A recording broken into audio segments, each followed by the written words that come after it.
Yoo ashamaar qaban ilmaan Oromoo jirra jirtu baga jiraattan isin jecha waa'ee ijoollee mana hidhaa Suuxi Arabiyaa keessatti rakkachaa jiran irraa dubbachuu. Torbii kana keessa jilli nama 9-8 ta'u akkana dhufan Itoophiyaarra. Dhimmi isaan dhufaniif afaaniin ijoollee mana hidhaa Suudii jirtuuf furmaata warra mana hidhaa jiran baqattoota keenya kan Suuxi Arabiyaa jiraniif furmaata goona jaanii dhufan malee dhimma sanii waa takka waliin qabatu. Itti gaafatama waa'ee baqattoota ni hundufne itti gaafatama dinagdeetii fi ambaasaadara Haji Muftii maarre hundi isaanii kan dhufe Haji Muftii jaanii akkana waamatan maratee deemsanis waa'ee dhimma uraafaadha jaan yeroo himanii jarri isaan furmaata isaanirraa eeggannu hin qabnu. Oromoon mana hidhaa keessatti rakkachaa jirtu biyya keessatti rakkachaa jirtu rabbi malee homaa hin qabdu. Rakkoon ammaas daran hadur caalaa hammaatee jira. Ijoolleen amma reefuun tanaa viidiyoo takka kan hin daawwadde maal jaanii dur feestaala gurraacha uffatanii ta'an saniyyuu baangaaliin yeroo baladiyyaa miiqaa baladiyyaan darban fiddu gartee irraa bitatan maallaqaan miiqaa baladiyyaa baangaaliin nayitee fi riyaala 20 jawwaalaas yoo viidiyoo waraabanii tiktook irratti gadhiisan viidiyoo san tiktook irratti fuudhanii maappii onna keessa galchanii jaayiza keessa galchanii jaayizaan mana hidhaa isaan jiranii abbaa jawwaalaa harka qabu mana hidhaa kutaa isaan keessa jiran dhufanii fuudhanii gabbaasanii cafaqanii jawwaalaas qabachuun akka hin dadhabne dubbachaa jiranii bishaanis riyaala 20 maaliin bishaan sanusa riyaala ka biyya kana xiqqaasan san nagachuu turanii kaartoona jechuun sanillee akka naqanne godhanii bishaaniin argatan dhibee adda addaatiif saaxilamaa jiran rakkoo cimaa keessa jiran jechuudha. Ammallee nuti afaan Oromootiin asii walitti dubbachaa jirra akka reefuun dara caffee raammisdee nuti afaan Oromootiin rakkina isaanii dubbachuun furmaata fidaa hin jirtu. Tiwutara irratti duula tokko qopheessee jirti ijoolleen Oromoota biyya alaa jirtu. Tiwutara san irratti sirmaadhaa sagaleetaa fi inni biraa mootummaan kun nama shawwatu silaa dhiisee gaariidha natti fakkaata. Maaliif yoo jettani dhimma biraatiif dhufee akka nama baqattoota biyya kanaatiif furmaata fiduu dhufee fakkeessuu silaa dhiisanii gaariidha.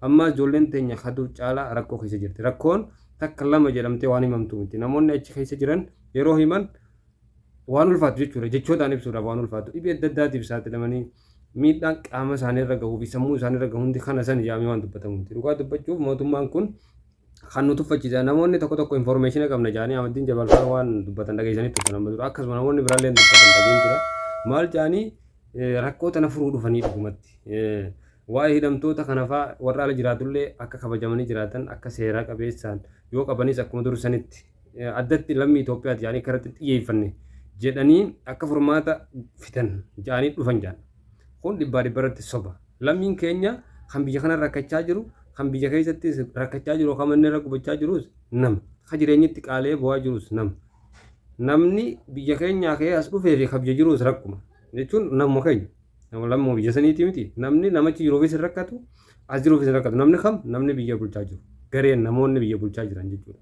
Yeroo kun aangoo isaaniitiif malee waa'ee dhimma rakkoo uummataa jireenya uummataa hangan takkan dhimmaman jechuudha. Mootummaa Suudii waan kuma nuuf takkan qabnu dhugaadha kun mootummaan dayyuu isa gowwaa baddaadha mootummaa kumaan beekne hawaasni isaaniillee akkasuma jechuudha. Nama baqatee isaan keessa dhufee akka saree hanqisee biyya musliimaa taatee biyya amantii musliimaa silaa itti kabajamtu biyya kaabaa rabbii keessa jirtu biyya nabiyyiin itti dhalate biyya amantiin asirraa hundeensii asitti biqilte taatee mirga namaatiif kabaja dhabdee ilmi namaa saree hanqatee dubartiin amma micoon an beeku takka akka dhuunfaatti jechuudha achi keessaa irra deemusaaf rakkachuu jirti jechuudha. Yeroo kana akkamitti akka dhaltu akkamitti akka deessuu fi maal rakka jirtu hangammaa wanni beekaman jiru jechuudha. Rakkoon keenya kan biyya tana keessatti mudachaa jiru takka lama jedhamee waan himamu ta'e dhugaa dubbachuudhaaf tuutara san irratti imma sagaluma olii taanee kan biraa rabbi yoo kadhanne qofa furmaanni keenya hin jiru jechuudha. Mootummaan waa'ee uummataa isa yaachisaan jiru. Rakkoon uummata keenya kan mana hidhaa isaan xiqqoo takka yaachisaan jiru. Akka uummatti sirna nafxanyaa sirna mililik fuudhanii rakkiloo geeffatanii siidaa isaa achi dhaabanii isa duuba ta'anii isa jala tattaanii akka uummata sirna isaa kana lafa qabsiifna. Sabaa sablammootaa fi aadaa sabaa sablammootaa fi naannoo dhabamsiisanii Itoophiyaan dindatti jaansan deebifnaa tana yaatu jiran malee waa'ee lammiilee biyya keenyaa isaa yaachisaan jirtu. Wayyaaneen gaafa biyya bulchaa turte maal ni beektani?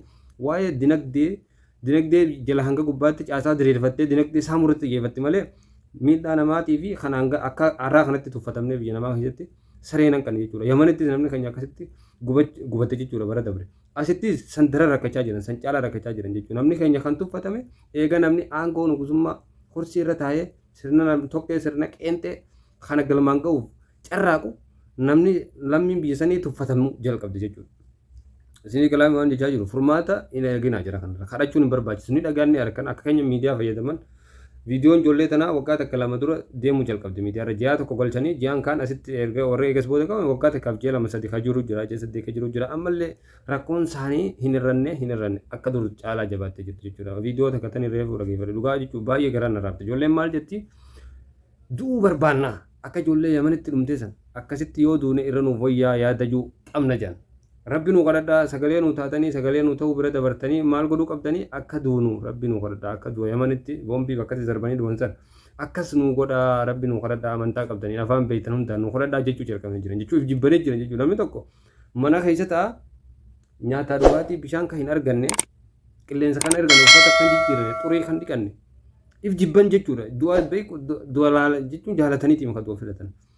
Kanaaf yaa Oromoo yaa uummata lammii biyya sanii afaan Oromoo dhageessan hundi keessanuu mootummaa hin qabdan. Mootummaan jireenya qaaleessitee lammii isii rakkiftee aangoo isii galmaan geessu meenuma hin aangoo isii qofarratti xiyyeeffattee aangoo isii tana bakka isiin geessuun walumaan ilaalla. Kadachii fi samii uume ilma namaa kana uume ji'a sagal dhalate namni kun hundi rabbii uumaa miti.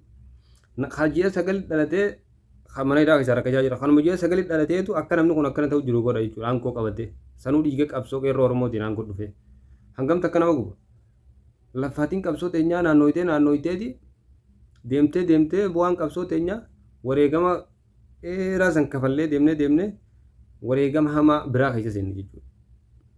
Yaa Oromoo akka Oromootti nuti maal godhuu qabna? Yoo tokkoomtee hin qabsoofne yoo tokkoomtee hin bilisoomne biyya teetii irratti wanni biyya keenyaa nu oofa gabrummaa. Gabrummaa tana yoo iddaan firaan buqqifne rakkachuun itti fufa. Lammiileen keenya kan asirraa biyyatti bu'an ammallee ol deebi'aa jiran. Namoonni biyya bu'anii asirraa karaa biyya Suudii ammallee ol deebi'aa jiran kun irra deebi'anii rakkoo keessaa ba'anii rakkoo biraa seenuudha. Kun kan ta'aa jiru sababa gabrummaan biyya keessa jirtu. Namni jaalateetiin kan rakkoo biyya tanaatti ol deemu. Kanaaf rakkoo tana furmaata firraatti gochuuf furmaata waaraa argamsiisuudhaaf wanni godhuu qabnu bilisummaa maaltu fidaa tokkummaa caalaa wanni nu barbaachisan jirtu tokkoomnee yoo wal bira dhaabbannee qabsoofne wanni hin jijjiiramne hin jirtu. Akka kunis ni dabraa mootummaan kunis waan yaadee aangoo isaatiif jecha lammii keenya kan biyya keessaa biyya alaatti akkana rakkisaa jiru aangoon isaatuun ni turti malee komboluun garagaluun jiguun siin ooltu jechuudha. Gatiin dhaabbattu siidaa sanii fi warri siidaa sanii deddeemuus ni dhabamanii miti ni dhabaman. Nama rakkisanii mirga namaa sarbanii mirga uumamaa namni rabbiin namaa kanne namni sirraa mulqe hin kabajameen jiraatu salphateeti wanni inni deemuun sanii fi innis waliin salphachuun hin oolamtu jechuudha. Fagoo miti rabbi nu agarsiisu ammoo talammiilee keenya biyya ormaatti rakkachaa jirtu rabbi furmaataaf nuti amma akka nama tokkotti annama ala jiru mana hidhaa keessa jiru alaan jira. Yoo ijoolleen tun galte gammachuun qaba. Anis boruchiin naa ta'a. Yoo furmaanni waaraa hin argamne ijoollee tana galchuu qofaami.